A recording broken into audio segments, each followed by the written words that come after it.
جانے مسائل تو علماء سے پوچھیں، یہ حکم مبین ہم کو رب سے ملا ہے۔ الحمدللہ رب العالمین والصلاة والسلام علی سید المرسلین، اما بعد فاعوذ باللہ من الشیطان الرجیم، بسم اللہ الرحمن الرحیم، الصلاة والسلام علیک یا رسول اللہ وعلی آلک واصحابک یا حبیب اللہ، الصلاة والسلام علیک یا نبی اللہ وعلی آلک واصحابک یا نور اللہ۔ مدنی چینل کے ناظرین، پروگرام دارالافتاء اہل سنت میں آپ کو خوش آمدید کہتے ہیں۔ اللہ رب العالمین ہم سب کو علم نافع عطا فرمائے، جو علم سیکھیں اس پر ہم سب کو عمل پیرا ہونے کی توفیق عطا فرمائے۔ ہمارے پیارے رسول صلی اللہ علیہ وآلہ وسلم کا فرمان عظمت علی شان کہ جو شخص جمعہ کے دن مجھ پر 100 بار درود بھیجے، اللہ اس کی 100 حاجتوں کو پوری فرما لے، اور ان 100 حاجتوں میں سے 30 حاجتیں دنیا کی اور 70 حاجتیں آخرت کی اللہ اپنی رحمت سے پوری فرمائے گا۔ اللہ رب العالمین ہم سب کو کثرت کے ساتھ درود و سلام بارگاہ رسالت میں پیش کرنے کی سعادتیں عطا فرمائے۔ بارگاہ رسالت میں ایک بار ہدیہ درود و سلام، صلو علی الحبیب صلی اللہ تعالی علی محمد صلی اللہ علیہ وآلہ وسلم، صلاۃ و سلاما علیک یا سیدی یا رسول اللہ۔ آپ بھی ہمارے ساتھ پروگرام میں اول تاخیر ثواب کی نیت کے ساتھ، علم دین سیکھنے کی نیت کے ساتھ اب شامل رہیے، انشاءاللہ بہت سا علم وہ حاصل ہوگا۔ آج کے ہمارے مجیب مہمان مفتی جمیل صاحب ہیں، حضرت آپ کو خوش آمدید کہتے ہیں۔ جزاکم اللہ۔ کیسے مزاج کرام ہے آپ کے؟ الحمدللہ علی کل حال۔ ماشاءاللہ۔ بعض لوگ اس حوالے سے یہ پوچھتے ہی رہتے ہیں کہ ہم کچھ طبقات ایسے ہیں کہ پنجاب میں تو کچھ ایسے علاقے ہیں کہ جو رجب کا مہینہ زکوٰۃ کا مہینہ سمجھتے ہیں، اور کراچی اور بڑے شہروں میں رمضان شریف یہی زکوٰۃ کا مہینہ ہے۔ تو رجب میں ادائیگی کی جائے یا مؤخر کر کے رمضان میں ادائیگی کریں، کیا فرماتے ہیں؟ بسم اللہ الرحمن الرحیم۔ سب سے پہلے تو یہ بات بنیادی طور پر ذہن نشین کر لینی چاہیے کہ زکوٰۃ ماہ رمضان المبارک یا رجب المرجب شریف یا کسی بھی خاص مہینے کے ساتھ کوئی ایسا تعلق نہیں رکھتی جس طرح روزوں کا تعلق ماہ رمضان سے ہے کہ ماہ رمضان آتے ہی روزے فرض ہو جاتے ہیں، تو ماہ رمضان میں روزے رکھنا فرض۔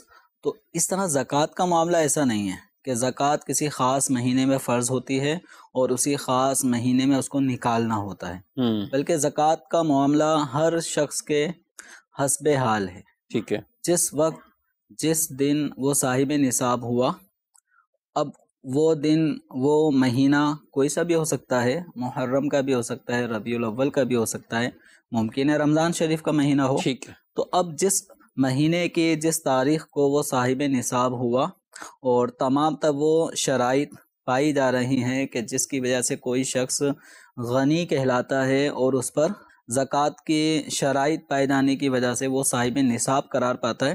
اب آئندہ سال اسلامی مہینے کے اعتبار سے وہی مہینہ جب آ جائے گا اور وہی تاریخ جب آ جائے گی، تو اس وقت کے پورا ہونے پر دیکھا جائے گا کہ کیا یہ شخص اب بھی صاحب نصاب ہے اور اب بھی کیا زکوٰۃ کے واجب ہونے کی شرائط پائی جاتی ہیں۔ تو اگر شرائط پائی جائیں گی تو اس کے اوپر زکوٰۃ لازم ہو جائے گی۔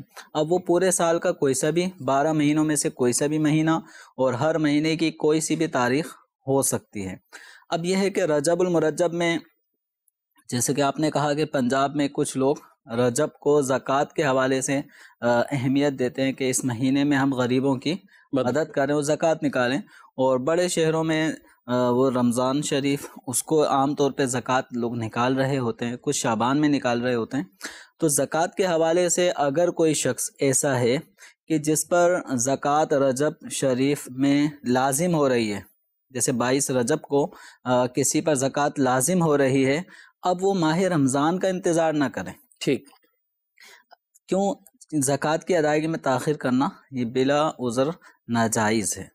تو اب اسی طرح اب کسی کے اوپر شعبان میں لازم ہو رہی ہے تو وہ پھر رمضان کا انتظار کر رہا ہے کہ رمضان میں ثواب زیادہ ملتا ہے اس لیے زکوٰۃ ماہ رمضان میں ادا کروں گا، تو حصول زیادتی ثواب کے لیے زکوٰۃ کی ادائیگی میں تاخیر کرنا جائز نہیں ہوتا، نہیں، زیادہ ثواب کے حصول کے لیے۔ جی جی۔ اب اچھا، یہ کہ کسی کے اوپر زکوٰۃ لازم ہو رہی ہے شوال کے مہینے میں، اب وہ ابھی پورا سال تو شوال میں ہوگا، لیکن ابھی 11ویں مہینے یعنی ماہ رمضان میں ہی اس کے اعتبار سے وہ زکوٰۃ ایڈوانس نکال دیتا ہے، تو اس میں کوئی حرج نہیں ہے۔ ٹھیک ہے، تو وہ افراد کے جن پر زکوٰۃ ابھی رجب میں، شعبان میں یا اس سے گزشتہ کچھ مہینوں پہلے ہی اگر کسی پہ لازم ہو چکی ہے، تو اب وہ ماہ رمضان کا انتظار نہ کریں زکوٰۃ کی ادائیگی کے لیے، ورنہ گناہ گار ہوں گے۔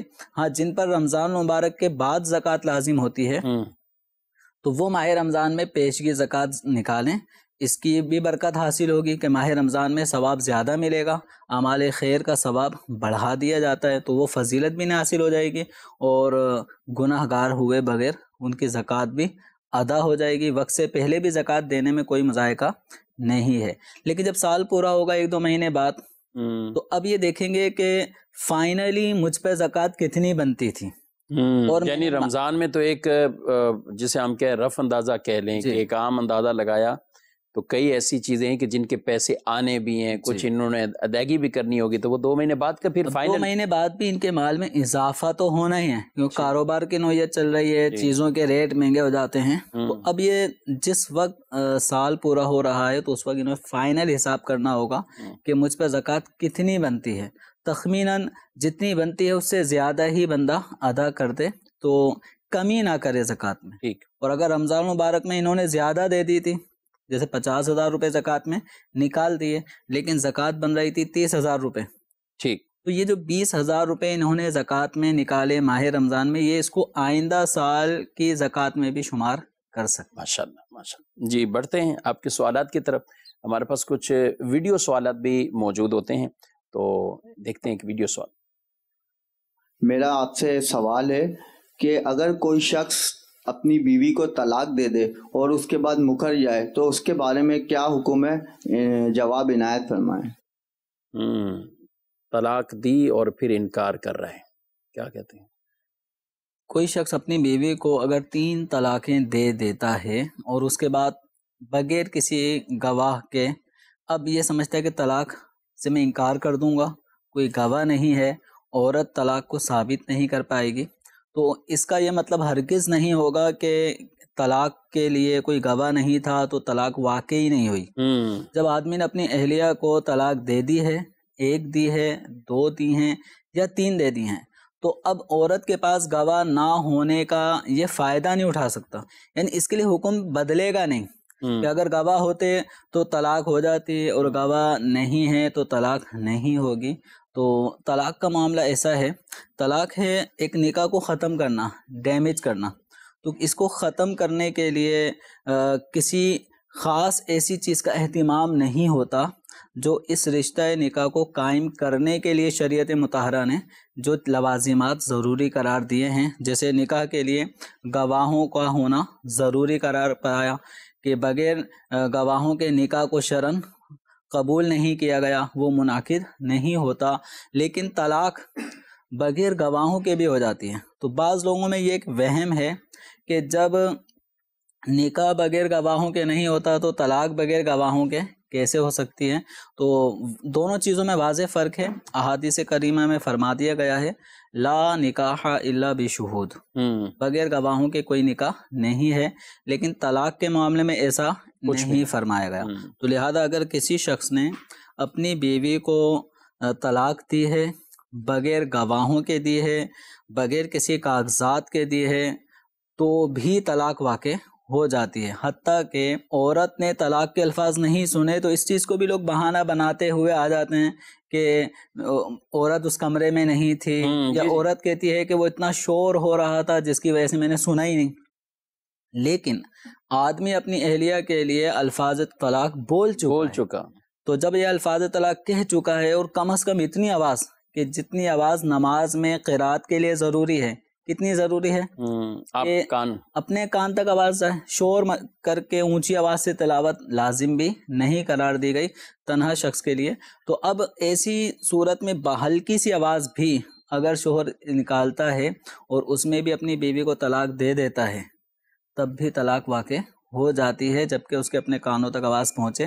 تو بیوی کا سننا بھی ضروری نہیں ہے، گواہوں کا ہونا بھی ضروری نہیں ہے، اور لکھ کر دینا بھی طلاق کے لیے ضروری نہیں ہے. تو جو ان چیزوں کو ضروری قرار دے کر یہ سمجھتے ہیں کہ طلاق نہیں ہوئی 100% غلطی پر ہیں اور حرام میں لوگوں کو پڑھنے کا مشورہ دے رہے ہیں.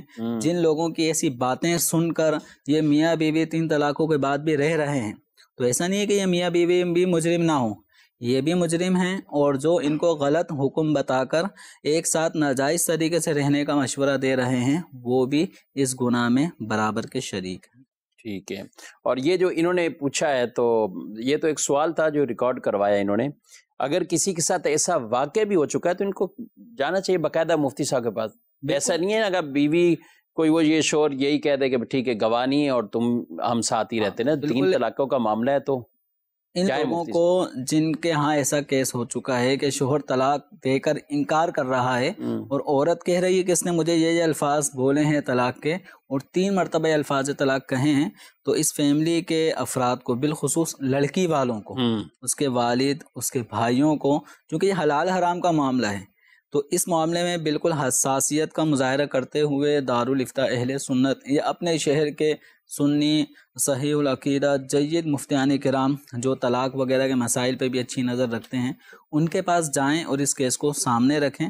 انشاءاللہ وہ قرآن و حدیث کی روشنی میں جو حکم شرع ہوگا وہ بیان کریں گے. ٹھیک ہے جی. مزید سوال. میرا ایک مکان ہے جو میں نے کرائے پر دیا ہوا، مفتی صاحب سے یہ پوچھنا ہے کہ کیا اس پر زکوٰۃ لاگو ہوگی؟ ٹھیک ہے. مزید. اگر امام صاحب قرأت نہ کر سکتے ہو تو ان کے پیچھے نماز جائز ہے، یہ رہنمائی دیتے ہمیں. جی مکان کرائے پر دیا ہوا ہے تو کیا؟ جو مکان تجارت کی نیت سے نہ خریدا ہو تو اس مکان پر زکوٰۃ لازم نہیں ہوتی. شریعت مطہرہ نے جن اموال پہ زکوٰۃ کو ضروری قرار دیا ہے وہ ہے سونا، چاندی، کرنسی، مال تجارت. اس کے علاوہ اور بھی کچھ اموال ہیں جو زمینی پیداوار ہوتی ہے جس پہ عشر لازم ہوتا ہے. ایسے ہی جو جانور ہوتے ہیں یہ ان میں مخصوص تعداد پر زکوٰۃ لازم ہوتی ہے جانور ہی کی صورت میں. تو لیکن عمومی طور پہ جو ہماری شہری زندگی ہے اس میں سونا، چاندی، کرنسی کے تحت پرائز بونڈ مختلف کرنسی آ جائیں گی اور مال تجارت. تو یہ جو کرائے پر دیا گیا مکان ہے اب اس کی 2 حیثیتیں ہیں. ایک حیثیت تو یہ ہے کہ اس آدمی کی نیت یہ ہے کہ یہ خریدا ہی اس لیے تھا کہ اس کے ذریعے کاروبار کریں گے، اس مکان کو بیچیں گے، لیکن ابھی تک کوئی ریٹ نہیں لگ رہا تو اس لیے ٹیمپریری کہ جب تک بک نہ جائے اس وقت تک کچھ نہ کچھ 2 پیسے آ جائیں یوں کرائے پر دے دیا، لیکن نیت تجارت کی باقی ہے تو یہ مکان مال تجارت ہوگا اور اس کی زکوٰۃ دینی ہوگی. لیکن اگر کوئی مکان خریدا ہی اس نیت سے تھا کہ یہ ہمارا ذریعہ آمدنی بن جائے گا، اس کو ہم نے بیچنا نہیں ہے، یہ مستقبل میں آئندہ ہمارے بچوں کے کام آئے گا، یا ابھی ہم یہاں رہ رہے ہیں 1-2 سال بعد وہاں شفٹ ہو جائیں گے اس فلیٹ میں یا اس مکان میں، تو جب تک وہ خالی پڑا ہے کرائے پہ چلا دیتے ہیں، تو اس صورت میں اس مکان پر زکوٰۃ لازم نہیں ہے. کہ کرائے پر دی جانے والی جو اشیاء ہیں جن کو کرائے پر دینے کے لیے آپ نے خریدا ہوتا ہے تو ان اشیاء پہ زکوٰۃ نہیں ہوتی. جیسے کہ ڈیکوریشن کے جو سامان ہوتے ہیں ان پر زکوٰۃ نہیں ہوتی. اسی طریقے سے جو شادی ہالز وغیرہ لوگ اگر خریدتے ہیں یا وہ بناتے ہیں ان کی غرض اور نیت یہی ہے کہ اس کے ذریعے سے لوگوں کی تقریبات یہاں پر ہوا کریں گی، بیچنے کی نیت سے نہیں خریدا تھا تو اس شادی ہال پر بھی زکوٰۃ لازم نہیں ہوگی. اور ایسی کئی چیزیں جب ہم تجارت بولتے ہیں تو کئیوں کو شاید یہی شبہ ہوتا ہے کہ جس سے کچھ نہ کچھ آمدنی آ رہی ہے. اب وہ ٹیکسی والا تو ٹیکسی چلا کر اپنی آمدنی وہ کما رہے ہیں، رکشے والا وہ بھی سمجھ رہا ہوں بظاہر یوں کہ 2 لاکھ 3 لاکھ کا رکشہ ہے تو اس سے وہ اپنی آمدنی. تو یہ مال تجارت یہ خاص اس کو کیسے سمجھیں گے آپ؟ مال تجارت اس مال کو کہیں گے جس کو آپ نے کاروباری بنیاد پر خریدا ہو، اس لیے کہ اس کو ہم بیچ کر اس چیز کو بیچ کر نفع حاصل کریں گے. ٹھیک ہے. اب جو آپ نے مثال دی کہ کوئی ٹیکسی والا ہے اس نے ٹیکسی کیوں خریدی ہے تاکہ وہ چلائے گا اور اس کے لیے یہ ٹیکسی ذریعہ آمدنی ہے. رکشے والے کے لیے یہ رکشہ کیوں خریدا ہے کیونکہ یہ چلائے گا یا کسی کو رینٹ پر دے گا اور اس کے ذریعے سے رینٹ اس کے پاس آئے گا یا یہ خود چلائے گا. اس نے بیچنے کی نیت سے نہ ٹیکسی لی ہے، اس نے بیچنے کی نیت سے نہ رکشہ لیا ہے، بلکہ یہ ذریعہ آمدنی ہے کہ یہ کرائے پہ دے کر یا خود چلا کر کرایہ جو لوگوں سے حاصل ہوگا اس سے اس کا اپنا گھر چلے گا. ٹھیک ہے. تو یہ رکشہ اور ٹیکسی مال تجارت نہیں ہوا. یہ نہیں ہوگی. البتہ جو شو رومز ہوتے ہیں ان شو رومز میں جو رکشے ہوتے ہیں، ٹھیک ہے، ان میں جو کاریں ہوتی ہیں، ان میں جو بائکس ہوتی ہیں، ان کی نیت یہ نہیں ہوتی کہ ہم اس کو رینٹ پہ دیں گے، ہم لوگوں کو فری میں دیں گے. یہ ان کی نیت یہ کہ انہوں نے بڑی کمپنیوں سے، گاڑیوں کی کمپنیوں سے کچھ گاڑی خریدی، شو روم میں رکھی، اس کو بیچنا ہے. ٹھیک ہے. تو یہ ان کے ہیں مال تجارت. صحیح. ان پر ان اموال کی زکوٰۃ لازم ہوگی، ان گاڑیوں کی، ان بائکوں کی. بعضوں کا سیکنڈ ہینڈ گاڑیاں لوگ خریدتے ہیں، بالکل، بائکیں خریدتے ہیں، پھر ان کو بیچتے ہیں کچھ نفع رکھ کے. تو ان کے لیے یہ والی گاڑیاں، کاریں، یہ مال تجارت ہے. لیکن جو کرائے پہ دینے کے لیے رینٹ کار وغیرہ میں جو کارز رکھی ہوتی ہیں وہ بیچنے کی نیت سے نہیں ہوتی. ٹھیک ہے. تو ان پہ زکوٰۃ نہیں ہے. لیکن بالفرض اگر کسی رینٹ کار والے نے ایک سائڈ بزنس یہ بھی شروع کیا ہے کہ کچھ گاڑیاں رینٹ پہ بھی دیتے ہیں اور الگ سے کچھ رقم ایسے ہے کہ گاڑیاں خریدتے ہیں، بیچتے ہیں، خریدتے ہیں، بیچتے ہیں، تو وہ مال تجارت ہو جائے. صحیح. تو مال تجارت کی موٹی سی تعریف یہ ہے کہ جس مال کو آپ نے بیچنے کے ارادے سے خریدا ہو اور اس طرح آپ ایک تجارت کر رہے ہیں تو وہ مال تجارت. ٹھیک ہے. یعنی چیز کی اصل باقی رکھتے ہوئے، اپنی ملکیت میں رکھتے ہوئے اس سے کچھ فوائد حاصل کرنے والے، تو اس پر کوئی زکوٰۃ نہیں. اس پہ زکوٰۃ نہیں. چاہے پریس والے نے مشینیں لگائی ہوئی ہیں، کپڑے بنانے والے نے کپڑے کی مشینیں لگائی ہوئی ہیں، ان کا کیا ہوتا ہے؟ کپڑا تو بیچنا ہی ہوتا ہے، تو انہی مشینوں سے بنتا ہے یہ. تو یہ جو مشینیں ہیں وہ مشینیں انہوں نے اس لیے نہیں خریدی ہوتی کہ ہم ان مشینوں کو بیچیں گے. ہاں، یہ تو ان مشینوں پہ کپڑا بنے گا. اچھا، کپڑے بننے کے لیے دھاگے ضروری ہیں. صحیح ہے. تو وہ چیزیں کہ جو فروخت ہوں گی وہ خام مال دھاگے کی صورت میں ہو یا کچھ کپڑا بن چکا ہو. اسی طریقے سے دھاگے کی جو ریلیں ہوتی ہیں جن میں دھاگا بنتا ہے، لپیٹا جاتا ہے، وہ ہو گئے.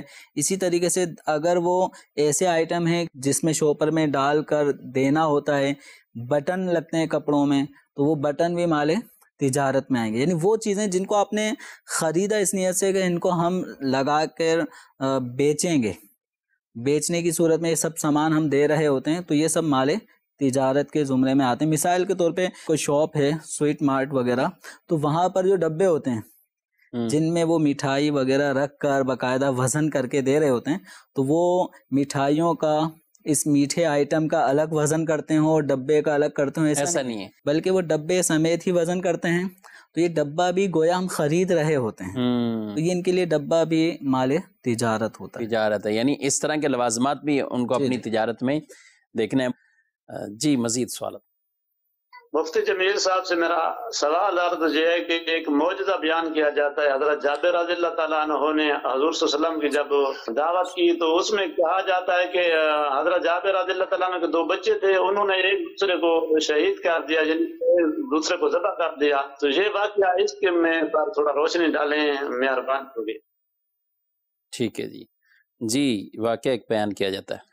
بالکل، یہ سیرت کی کتابوں میں علماء نے اس واقعے کو لکھا ہے، اور یہ سرکار دو عالم صلی اللہ علیہ وسلم کا معجزہ بھی ہے کہ آپ علیہ الصلوۃ والسلام کی دعوت جہاں حضرت جابر رضی اللہ تعالیٰ عنہ کر رہے ہیں، تو وہیں پر ان کے جو اپنے بچے ہیں وہ بچے بھی دیکھتے ہیں کہ ہمارے والد نے اس طرح سے بکری کو ذبح کیا تھا، تو ایک بھائی نے دوسرے بھائی کو اس طرح کیا، اور اس طرح وہ چھت پہ آپس میں ان بچوں نے ایسا کام کیا تھا. جب والدہ ان بچوں کے پاس پہنچی کہ بچے گھر میں نظر نہیں آ رہے، اوپر گئے، تو جس بچے نے ذبح کر دیا تھا وہ ڈر گیا کہ کہیں اب مجھے اس کی سزا نہ ملے، تو وہ ڈر کے مارے جب بھاگے تو وہ چھت سے نیچے گر گئے. تو اس طرح وہ دونوں بچے انتقال کر گئے تھے. اور سرکار مدینہ صلی اللہ تعالیٰ علیہ وآلہ وسلم کی اب دعوت ہو رہی ہے، تو اس دعوت میں ان کی جو اہلیہ حضرت جابر رضی اللہ تعالیٰ عنہ کی، انہوں نے بالکل احساس نہیں ہونے دیا کہ بچوں کا انتقال ہو گیا اور یوں ہماری دعوت جو ہے وہ ڈسٹرب نہ ہو جائے، اور سرکار دو عالم صلی اللہ علیہ وسلم کی جو ہم نے دعوت کی ہے وہ کینسل نہ ہو جائے. لیکن سرکار دو عالم صلی اللہ تعالیٰ علیہ وسلم کو ان کے بچوں سے بہت پیار تھا. ان کے بچوں کو جب طلب کیا تو وہ اپنی اہلیہ کے پاس آئے، بچے کہاں ہیں؟ تو ان کی اہلیہ نے پھر بچوں کے حوالے سے ساری آگاہی دی، اور وہ بچے جب سرکار دو عالم صلی اللہ علیہ وسلم کی بارگاہ میں لائے گئے جو انتقال کر چکے تھے، سرکار مدینہ صلی اللہ علیہ وسلم کی دعا سے اللہ تعالیٰ نے ان کو زندہ کر دیا. سبحان اللہ۔ یہ سرکار دو عالم صلی اللہ علیہ وسلم کا معجزہ ہے۔ بکثرت ایسے معجزات سرکار دو عالم صلی اللہ علیہ وسلم سے ثابت ہیں۔ حضرت عیسیٰ علیہ السلام بھی اللہ کی عطا سے مردے زندہ کیا کرتے تھے۔ ٹھیک ہے جی، مزید سوال۔ میرا یہ سوال ہے، ستارے دیکھ کر نام رکھنے کا کیا حکم ہے؟ ستارے دیکھ کر کچھ شادیوں کا بھی پوچھتے ہیں، نام کا بھی اب یہ چل پڑا ہے ٹرینڈ اس طرح کے، تو کیا کہیں گے آپ؟ ستاروں کے حوالے سے ایسی کوئی تاثیر سمجھنا کہ ستارہ اس وقت یہاں پر ہے، یہاں ستاروں سے مراد جو اس وقت ہمیں آسمان پہ نظر آنے والے ستارے ہیں، یہ لوگ مراد نہیں لیتے، وہ دوسرے قسم کے ستارے ہوتے ہیں اور برجوں کے اعتبار سے اس کو دیکھا جاتا ہے۔ تو ستاروں کے حوالے سے اس طرح کی تاثیر ماننا یہ خلاف شرع ہے۔ ستاروں میں ایسی کوئی تاثیر نہیں ہے کہ ستارہ اس وقت یہاں پر ہے تو اس موقع پر جو بچے پیدا ہوں گے تو ان کی صورتیں ایسی ہوں گی، ان کے اخلاق کیسے ہوں گے، وہ آگے چل کے کامیاب ہوں گے یا ناکام ہوں گے۔ تو ستاروں کے حوالے سے اس طرح کی کوئی بھی علم حاصل کرنا یہ شرعاً جائز نہیں ہے، اور ستارے اس لیے پیدا نہیں کیے گئے۔ ستاروں کو جو اللہ تبارک و تعالیٰ نے پیدا فرمایا ہے وہ آسمان کی رونق کے لیے پیدا فرمایا، جس کا قرآن پاک میں بھی اللہ تبارک و تعالیٰ نے جا بجا ان ستاروں کا ذکر فرمایا۔ تو ستاروں کا کہیں پر بھی یہ مقصد نہیں ہے کہ ان کے ذریعے ہم مستقبل کے معاملات احوال کو جانیں، اور بچوں کے نام رکھنے کے حوالے سے ہم یہ دیکھیں کہ اس بچے کا نام اس لفظ سے شروع کیا جائے تو یہ اچھی تاثیر ہوگی، اور اگر اس بچے کا نام اس لفظ سے شروع کر دیا تو بچے کے لیے یہ بری تاثیر ہوگی۔ ستاروں میں ایسی کوئی تاثیر نہیں ہے۔ ٹھیک ہے، مزید۔ صورت بھول سے رہ گئی تھی، جان بوجھ کر نہیں بلکہ بھول سے رہ گئی، تو اس صورت میں سجدہ سہو کرنا پڑے گا یا دوبارہ نماز لوٹانی ہوگی؟ برائے کرم رحمائی فرما دیجیے۔ سورہ بھول کے یعنی فاتحہ پڑھ لی، اس کے بعد سورت ملانا بھول گئے، سورہ فاتحہ پڑھی اور سورت ملائے بغیر اگر کوئی رکوع میں چلا گیا تو اس صورت میں اگر یہ فرض کی پہلی دوسری یا فرض کے علاوہ کسی بھی نماز کی کوئی سی بھی رکعت ہو تو ہر رکعت میں سورہ فاتحہ کے بعد سورت ملانا واجب ہے، سوائے فرض کی تیسری اور چوتھی رکعت کے۔ تو اب اگر کسی نے سورہ فاتحہ پڑھ کر سورت ملائے بغیر رکوع کر لیا تو حکم یہ ہے یاد آتے ہی وہ واپسی قیام کی طرف رجوع کریں، سورت ملائیں، سورت ملانے کے بعد پھر دوبارہ سے رکوع کر کے اپنی نماز کو کنٹینیو رکھیں اور آخر میں سجدہ سہو کر لیں۔ لیکن اگر کسی کو یہ یاد آتا ہے سجدے میں جانے کے بعد تو اب واپس نہیں آنا، اب یہ آخر میں سجدہ سہو کر لیں گے۔ ٹھیک ہے، مزید۔ کچھ اسلامی بھائی گھنٹوں گھنٹوں کھڑے رہتے ہیں، بات چیت کرتے رہتے ہیں، لیکن وہ نماز کرسی پہ بیٹھ کے پڑھتے ہیں، ان کے بارے میں سری رسمی فرما دیجیے، جزاک اللہ خیر کثیر۔ ٹھیک ہے، ہر جگہ ایسوں کے افراد کے بارے میں اس طرح کی گفتگو کی جاتی ہے۔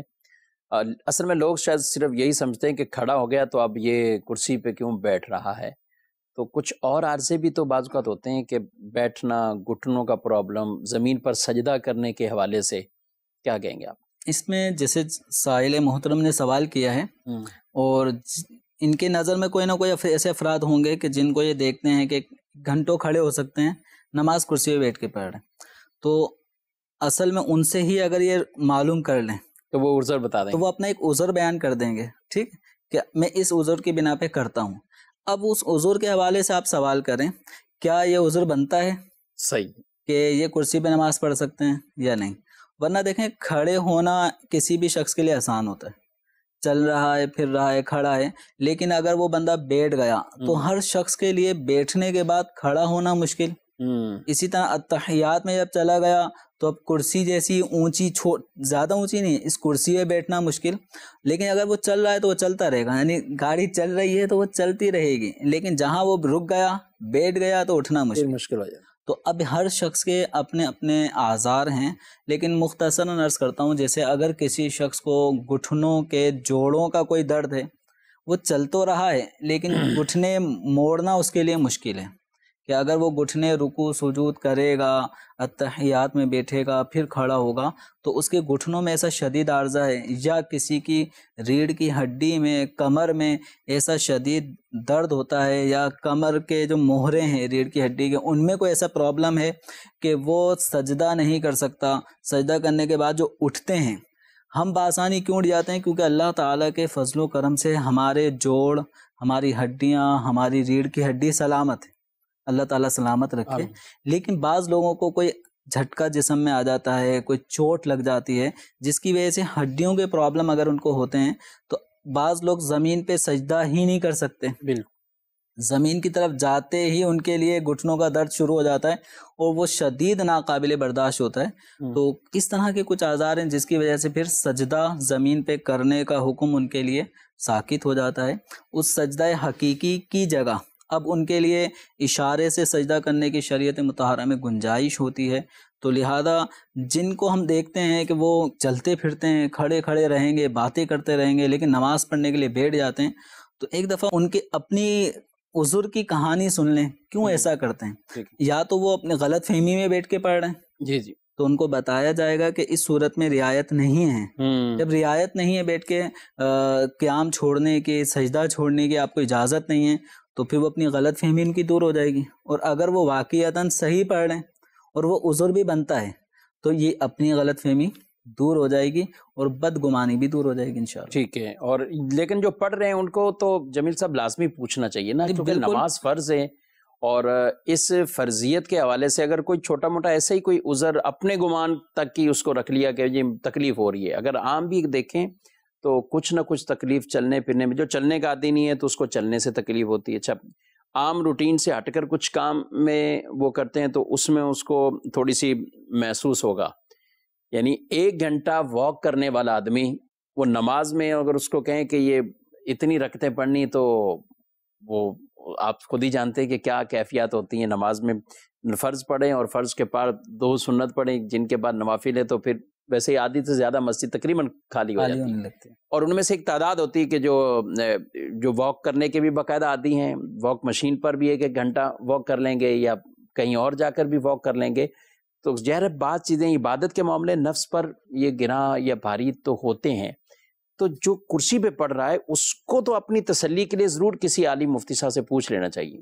جس طرح ہم مختلف بیماریوں میں ہمارا معاملہ یہ ہے کہ ہم کسی نہ کسی اسپیشلسٹ ڈاکٹر سے ضرور رابطے میں رہیں، جن کو شوگر ہو گئے ہے، جن کو ہارٹ کا پرابلم ہے، مختلف قسم کے میجر امراض والے، وہ اینی ٹائم ڈاکٹرز کے نمبر بھی ان کے پاس ہوتے ہیں، وہ سارا طریقہ ہوتا ہے ان کا کہ کب کیسی کنڈیشن میں ڈاکٹر سے کیا تجویز کروانا ہے۔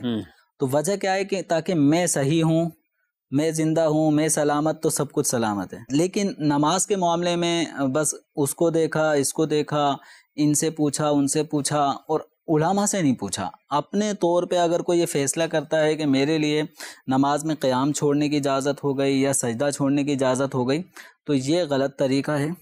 علماء اہل سنت، مفتیان کرام، دارالفتہ اہل سنت آپ کے علاقوں میں موجود ہیں، ان پہ آپ رابطہ کر لیں، تو اس طرح آپ اپنی ڈیٹیل بتائیں کہ یہ کنڈیشن ہے میری، اس کنڈیشن میں آیا میرے لیے بیٹھ کر نماز پڑھنے کی اجازت ہے؟ اگر اجازت ہے تو بالکل آپ بیٹھ کے نماز پڑھیں، آپ کی نماز ہوگی۔ لیکن جب شرعاً آپ کو بیٹھ کے نماز پڑھنے کی اجازت نہیں ہے اور آپ بیٹھ کے اپنے طور پہ نماز پڑھ رہے ہیں، تو یاد رکھیں نماز اسی طرح سے ادا ہوگی جس طرح شریعت نے ہم پہ لازم کی ہے۔ اب شریعت نے جس پہ قیام لازم کیا وہ بیٹھ کے پڑھ رہا ہو، جس پہ سجدہ لازم کیا وہ اشارے سے سجدہ کر رہا ہو، تو وہ گویا شریعت کے بتائے ہوئے طریقے سے نماز پڑھ ہی نہیں رہا۔ جب شریعت کی مطلوب جو طریقہ ہے اس طریقے سے ہٹ کے کوئی نماز پڑھے گا تو پھر وہ نماز نہیں ہوگی۔ ٹھیک ہے، یعنی یہ آدمی تیسرے سٹیپ پر ہے جی، ایک ہے کھڑے ہو کر، ایک ہے بیٹھ کر۔ جب ہم بیٹھ کر کہتے ہیں تو لوگ سمجھتے ہیں کہ زمین پہ بیٹھنا کرسی پہ برابر ہو گیا، تو یہ وہ والا برابر نہیں ہے، یہ کرسی پہ جو پڑھ رہے ہیں تو یہ صرف اشارہ کر رہے ہیں نماز کا۔ جی بالکل، جو کرسی پہ بیٹھ کے پڑھتے ہیں وہ رکوع کرتے ہیں، پھر سجدے کا اشارہ کرتے ہیں، تو وہ حقیقتاً سجدہ نہیں کرتے، وہ سجدے کا اشارہ ہی ہوتا ہے۔ ٹھیک ہے، سجدہ حقیقی تو وہ ہے جو زمین پہ کیا جائے، یا بالفرض زمین پہ سجدہ نہیں کر پا رہے تو 12 انگل اوپر، 9 انچ، اس کے تقریباً 9 انچ مقدار بنتی ہے، تو 9 انچ اونچی کوئی چیز رکھ کر اگر اس پہ سجدہ کر سکتا ہے، زمین کی سختی محسوس ہو یا جو چیز رکھی ہے اس کی سختی محسوس ہو، تو اس کا سجدہ ہوگا، اور یہ سجدہ حقیقی سجدہ ہوگا۔ لیکن لوگ بہرحال بہت زیادہ تن آسانی کے شکار ہوتے جا رہے ہیں، بالخصوص عبادات کے معاملے میں۔ تو اس حوالے سے بھی میری تمام اسلامی بھائیوں سے، اسی طرح جو اسلامی بہنیں ہیں،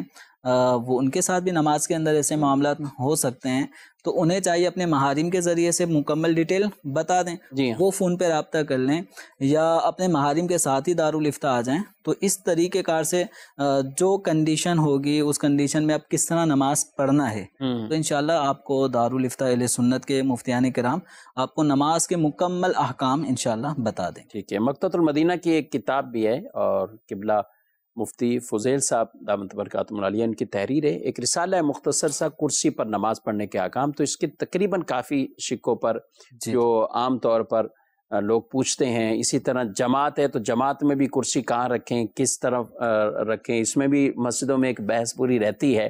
تو یہ رسالہ حاصل کر لیں.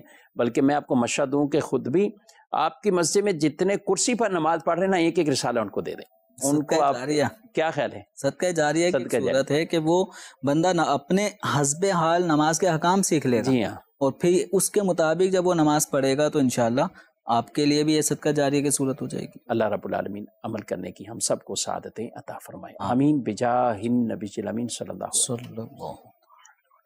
جانے مسائل تو علماء سے پوچھیں، یہ حکم مبین ہم کو رب سے ملا ہے.